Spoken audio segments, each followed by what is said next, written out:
A esta hora de la mañana llegan las conversaciones que importan en Cuatro Cabezas.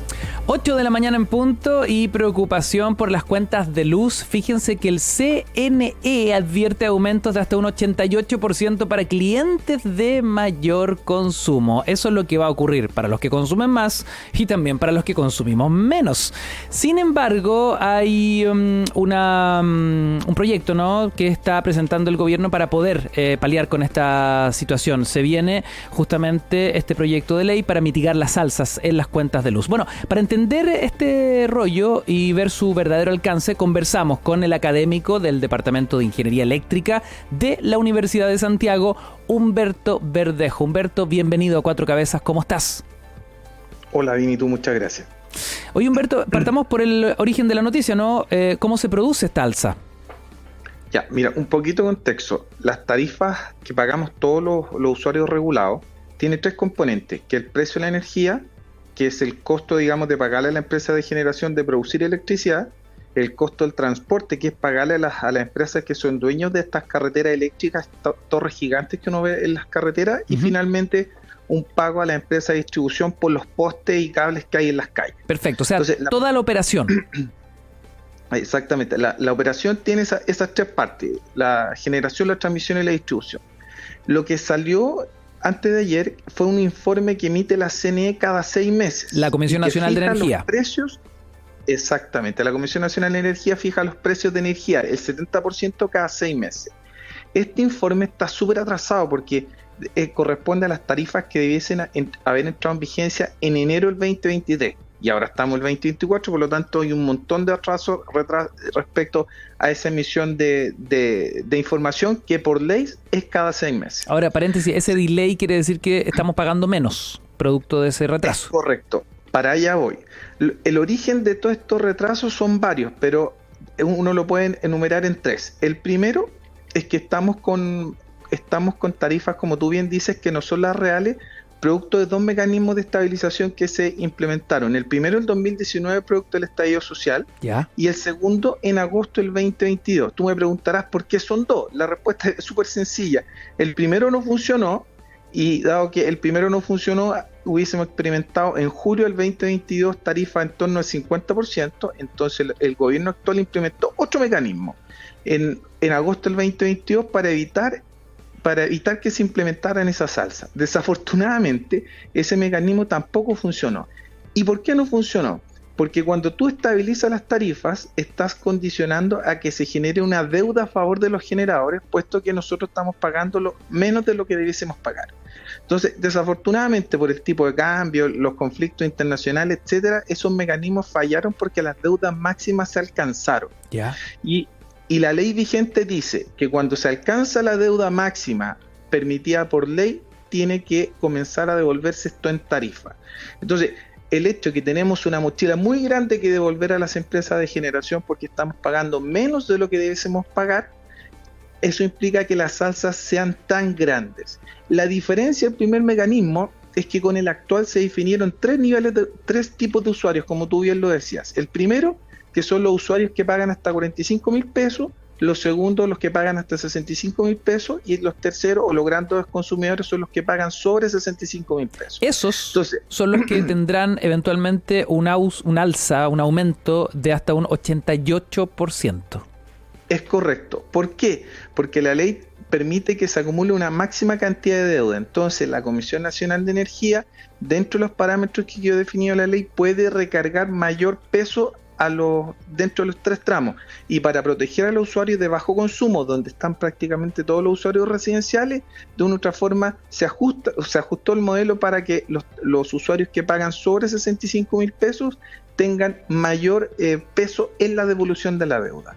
Ahora, es súper importante establecer que esto es un informe definitivo, ¿verdad?, que emitió la CNE o la Comisión, pero no se va a hacer efectivo hasta que el Ministerio de Energía ingrese el decreto final a Contraloría General de la República, y ayer el ministro dijo que eso no iba a ocurrir en el corto plazo, puesto que va a presentar un proyecto que permita evitar tener que llevar a tarifa estos incrementos tan altos. Tomo las palabras del ministro de Energía, Diego Pardo. Dice, esta iniciativa será cargo de forma gradual de la deuda con las empresas generadoras y además incluirá un subsidio focalizado para los clientes más vulnerables. ¿Cómo se explica eso en fácil?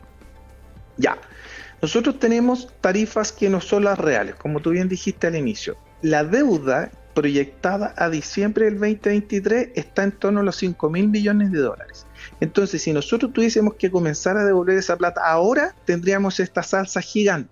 Pero los principios generales de la propuesta del gobierno, porque esto puede cambiar, porque el proyecto no está ingresado oficialmente al Senado, los principios generales que el ministro ha anunciado son los siguientes. Lo primero, normalizar las tarifas. ¿Eso qué significa? Volver a las tarifas reales y no estar con precios que no son efectivamente los que corresponden. ¿Ya? Segundo, devolver esta monstruosidad de plata acumulada no en el corto plazo, sino de aquí al 2035 con un cargo pequeño que de una u otra manera permitiría amortizar el pago de la deuda en el tiempo y así no tener que asumir estas tasas tan grandes. Y tercero, implementar un mecanismo de subsidio a los usuarios vulnerables para que de una u otra manera puedan estar protegidos ante las alzas que van a venir en el futuro, porque es súper importante también transparentar que las tarifas no van a bajar. Una, porque tenemos una deuda muy grande y los contratos de suministro estos de energías renovables no convencionales no los vamos a ver en tarifas sino hasta después del 2035. Humberto, entonces en fácil, va a ser inevitable que la cuenta de luz suba, pero va a ser de una forma gradual y no tan violenta como indica este informe de la CNE. Es correcto. Las tarifas van a subir sí o sí y tenemos que devolver una deuda gigantesca a las empresas de generación. Ahora, ¿por qué uno dice que se le debe a las empresas? Porque el servicio de electricidad lo entrega a las empresas privadas y aquí el Estado no tiene ningún tipo de injerencia. Por lo tanto, como el Estado fija las tarifas para proteger al usuario final, las empresas de generación han visto mermas en sus flujos de cajas, particularmente las que han apostado por las energías renovables. Entonces, urge resolver este problema de una forma estructural, no acumular más deuda y ojalá volver a las tarifas reales lo antes posible. Humberto, ¿quiénes son los clientes de mayor consumo en nuestro país? ¿A quién golpea con mayor fuerza esta medida? Ya, la ley, la vigente, la de agosto del 2022, define a los grandes consumidores, a todos aquellos que pagan más de 65.000 pesos. Eso en la práctica, ¿quiénes son? Todo el sector productivo, todas las pymes y todos los usuarios residenciales que tienen un gran número de integrantes o que derechamente pueden usar el aire acondicionado. O sea, el aire acondicionado genera un consumo importante de la misma forma que lo hace la calefacción en el invierno. Entonces, no es difícil que una persona supere los 65.000 pesos si es que ha hecho inversiones en aire acondicionado tanto para el verano como para el invierno. O sea, importante ese dato, ¿eh? O sea, es fácil ser un cliente de mayor consumo. Si tú tienes aire acondicionado, sí. Si tienes bombas, por ejemplo, para agua en la casa, sí. Si tu casa es full eléctrica, como ocurre en muchos hogares, y tienes un gran número de integrantes, no es difícil superar el umbral de los 65.000 pesos. Sobre todo, insisto, con el uso de artefactos para calefaccionar en invierno y para refrigerar en verano. Oye, ¿se puede proyectar entonces para esas familias, para esas pymes, ¿no? Sabemos que son las que mueven el país y que sin este proyecto que va a presentar la próxima semana el gobierno con el ministro de Energía a la cabeza de esta medida, ¿no? Para poder ahí amortizar, paliar el alza de los precios. Tú me dices cuentas sobre los 60.000 pesos. ¿Hasta qué punto podría llegar esa cuenta si es que no alcanza el alza, digamos, original, la de hasta 88%? Digo, entrando este proyecto del gobierno, ¿hasta qué punto podría llegar a subir esa cuenta? Mira, no me quiero casar con un número, pero indudablemente va a estar en torno a las 2 cifras, pero si uno hace una proyección en términos... Sobre las 100 lucas sí o sí. Sobre las 100 lucas sí o sí, es probable. No hablamos del 50% del incremento para el tramo superior, pero sí yo apostaría entre un 25 hasta un 30%. En el fondo, de una situación en que la tarifa subiría hasta un 88%, probablemente, insisto, porque todo va a depender de lo que aparezca en el proyecto de ley, las tarifas se pudiesen incrementar entre un 25 y un 30%. Esas son como las estimaciones preliminares, pero indudablemente esto puede cambiar porque el gobierno es el que tiene la directriz sobre esto. No sabemos cuándo esto puede empezar a ocurrir en la práctica, digamos, en la próxima cuenta. ¿Cuál va a ser esa próxima cuenta? No hay que tener certeza de que esta alza del 88% no se va a implementar hasta que el decreto ingrese a la Contraloría General de la República, y el ministro dijo ayer que eso no iba a ocurrir puesto que va a presentar este proyecto de ley. Ahora, el trámite del proyecto de ley ojalá se demorase lo menos posible, pero yo estimo que ojalá en marzo ya esto esté resuelto para que quizás ya a partir de mayo la situación esté un poco más regularizada. Humberto, qué importante es cuando golpea el bolsillo y también por los tiempos que corren, ¿no? Las razones medioambientales, tener, por un lado, tips para ahorrar energía en tu casa, en tu vida doméstica, en tu vida laboral, y también cómo logramos transitar energías más limpias. Partamos un poco por lo primero. ¿Qué consejos para el verano, ¿no? Lo que hablábamos, difícil con los calores extremos, con las olas de calor para quienes tienen y necesitan aire acondicionado, prescindir de a esta altura de ese vital elemento. Tú lo que dices, diste en el clavo. Efectivamente estamos en una situación de cambio climático, que las temperaturas son muy altas y la gente invierte en aire acondicionado para tener un mejor pasar, sobre todo en el verano. Lo recomendable es que si utilizamos el aire acondicionado, las ventanas cerradas. Si de una u otra manera queremos ventilar, apaguemos el aire acondicionado, porque si no se pierde y el equipo empieza a trabajar y se pierde energía.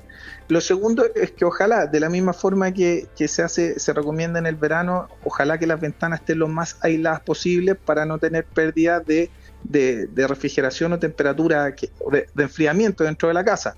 Y lo segundo y lo más importante es que todos los electrodomésticos tienen una etiqueta de eficiencia energética. No sé si tú te has dado cuenta que los refrigeradores tienen un monito que va desde la letra A, que es verde, hasta la letra G, que es muy rojo. Correcto. Mientras más cerca esté del color verde, significa que es más económico, es más eficiente desde el punto de vista eléctrico y de consumo, por supuesto.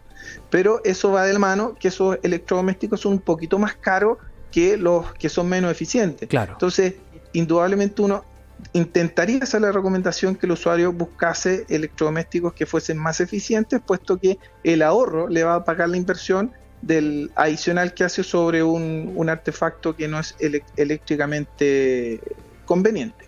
Y respecto a lo segundo, efectivamente estamos en una paradoja, porque estamos en un proceso de descarbonización, avanzar en la transición energética, poder sacar los combustibles fósiles a todo nivel de usuario. Y estamos en una situación en que le pedimos a la gente que electrifique sus consumos para desplazar, por ejemplo, la leña y el carbón para calefacción en invierno, pero las tarifas están en las nubes. Claro. Entonces, ese es un tema que la autoridad tiene que resolver.